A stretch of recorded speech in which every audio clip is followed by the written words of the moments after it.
Student, class 7, chapter 3rd, fiber to fabric. Today we discuss notebook work and book work. Now, first of in your notebook, introduction. Student will paste fabric, example wool and silk on your notebook. यानी कि आपको small piece में वुल और silk को cut करके अपनी copy के page में पेस्ट करना है with the help of cello tape. Okay, now keywords. We discuss keywords. Cocoon. The caterpillar completely cover itself by silk fiber and turn into pupa.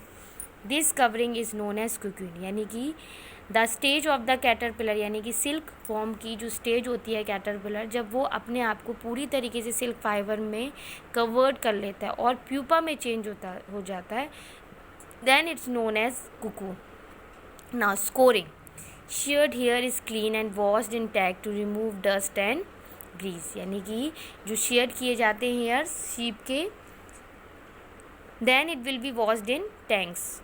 और क्यों? क्योंकि उसकी जो जितनी भी डस्ट है उसको और ग्रीस को क्लीन करने के लिए. Now silk moth. The silk moth passes through worm like stage called larva and caterpillar. यानी कि सिल्क मॉथ यानी कि in a silk worm stage में जब आपके कैटरपिलर और लार्वा स्टेज के बाद जो स्टेज होती है, then it will be known as silk moth. Now fleece. The natural fibre that covers the skin of sheep and similar mammals. यानी कि जो शीप जो उनकी स्किन होती है आउटर मोस्ट, जिससे कि हम नेचुरल फाइबर लाइक वुल लेते हैं, उसको हम फ्लीस बोलते हैं. Sericulture. The production of silk and the rearing of silk worm. यानी कि सिल्क के प्रोडक्शन के लिए जब हम सिल्क वॉर्म को रियरिंग करते हैं, लार्ज नंबर में उनको की प्रोडक्शन के लिए उनको पालते हैं, then it is known as sericulture. Silk worm. Caterpillar that produces very thin thread. यानी कि सिल्क फॉर्म की वो स्टेज जब कैटरपिलर वेरी थिन थ्रेड यानी कि रेशम के धागे को बनाता है. Now reeling. The process by which a number of cocoon are reel together to produce a single thread. जब नंबर यानी कि काफ़ी कोकून्स को जब हम साथ में छोटे छोटे यान्स जो फाइबर्स होते हैं उनको इकट्ठा करके जो उसका यान बनाते हैं, उसको हम रीलिंग कहते हैं. Now sharing. The process of removing the fleece of the sheep. यानी कि शीप के बाल को हटाने को शेयरिंग कहते हैं. Sorting. The hair of different texture are separated. जब भी हम डिफरेंट शीप्स से वुल इकट्ठा करते हैं तो according to texture we are separated. Now Table 3.1 you will do in your notebook like some Indians breed of sheep. You will do in the white page. Okay.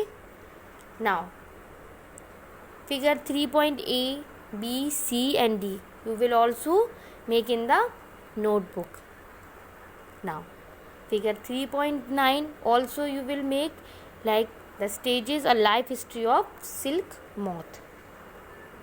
Now table 3.3 type of waste means the biodegradable और non biodegradable. यानी कि कौन से ऐसे waste होते हैं और कितना समय लेते हैं नेचर में डीजनरेट या ख़त्म होने के लिए.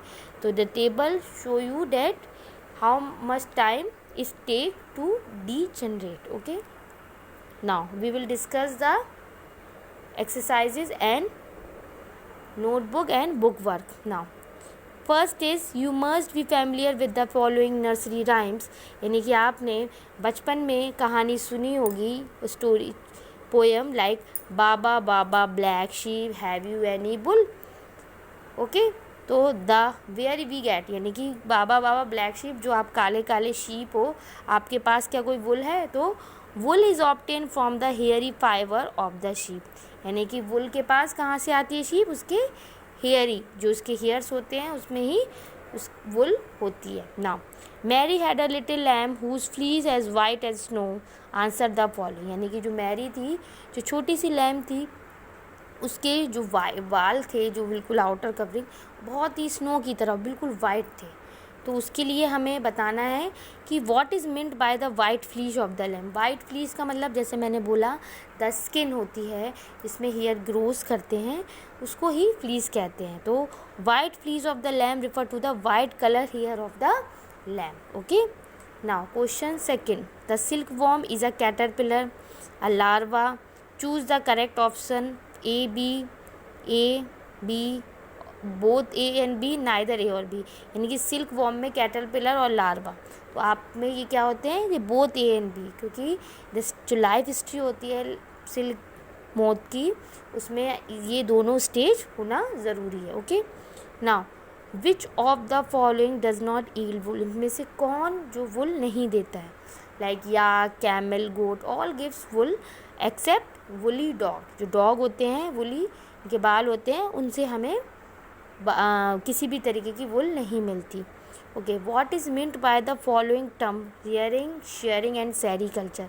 वी डिस्कस्ड अर्लियर कि what is rearing. Rearing means helping someone to grow up, किसी चीज़ को बढ़ावा दे के उनको ग्रो करना लार्ज प्रोडक्शन में, उसको हम रियरिंग कहते हैं। शेयरिंग, बालों की शेव करके उनके बालों को हटा के और उसको दोबारा यार्न फैब्रिक में चेंज करने को शेयरिंग कहते हैं। एंड सेरीकल्चर, जैसे कि सिल्क की प्रोटेक्शन के लिए हम सिल्क वॉर्म की रियरिंग करते हैं, ग्रो करते हैं और दोबारा फिर सिल्क प्रोटेक्शन की जाती है। Okay, now question number 5, it is a like a fill in the blanks, given below is a sequence which है step in the process of wool which are missing step. यानी कि आपको इसमें steps include करना है कि which what are the steps.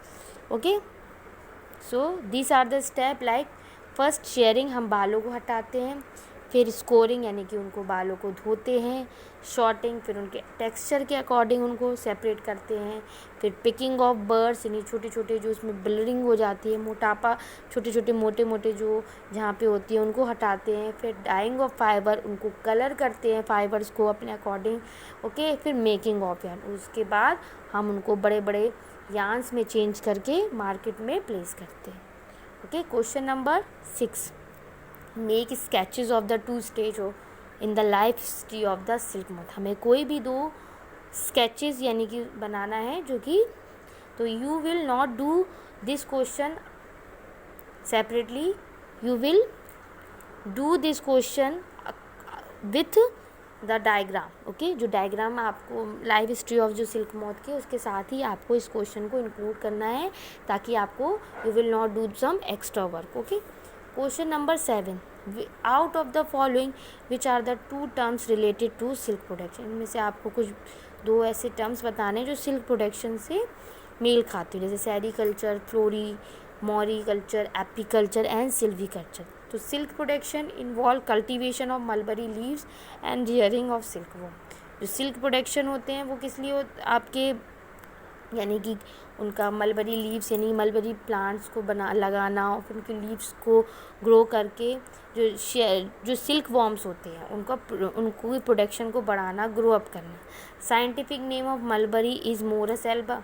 तो answer is sericulture and moriculture. These are the 2 terms which are used in the silk production, यानी कि ये 2 टर्म्स हैं जो कि सिल्क प्रोडक्शन में यूज़ होते हैं। Now question 8 is like a match the following.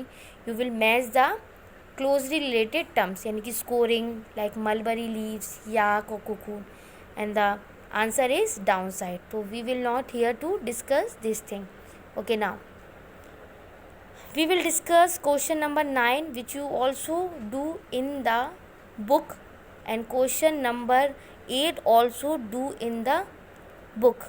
You will not need to do in notebook. आपको इसको कॉपी में करने की कोई ज़रूरत नहीं है. You will do in the book itself, यानी कि आप बुक में ही रखेंगे इसको, but you will do this. Okay, given below is a crossword. ये crossword है. You will do this by read the down and across. Okay, thank you.